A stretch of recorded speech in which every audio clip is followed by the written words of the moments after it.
નમસ્કાર ટીવી9 સમાચાર સાથે હું છું જિજ્ઞાસા। સમાચારમાં સૌથી પહેલા વાત કરીશું વરસાદની। તો 158 તાલુકાઓમાં રાજ્યમાં વરસાદ વરસ્યો છે। કમોસમી વરસાદ પડતા ખેડૂતોની મુશ્કેલી વધી ગઈ છે। સૌરાષ્ટ્ર અને દક્ષિણ ગુજરાતમાં જોવા મળ્યું છે માવઠાનું જોર। સૌથી વધુ ભાવનગરના મહુવામાં વરસ્યો 3.19 ઇંચ વરસાદ। ભરૂચના હાંસોટમાં વરસ્યો 2.5 ઇંચ કમોસમી વરસાદ। ભાવનગરના તળાજામાં પણ 2.5 ઇંચ વરસાદ। ડાંગના સુબીરમાં 2.32 ઇંચ તો સુરતના મહુવામાં 2.20 ઇંચ વરસાદ પડ્યો।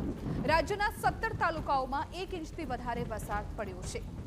તો રાજ્યમાં કમોસમી વરસાદ જોવા મળ્યો છે। 158 તાલુકાઓમાં વરસાદ જોવા મળ્યો છે, ત્યારે ડાંગના સુબીરમાં, સુરતમાં 2.32 અને 2.20 ઇંચ જેટલો વરસાદ પડ્યો છે। 17 એવા તાલુકાઓ છે કે જ્યાં 1 ઇંચથી વધારે વરસાદ પડ્યો।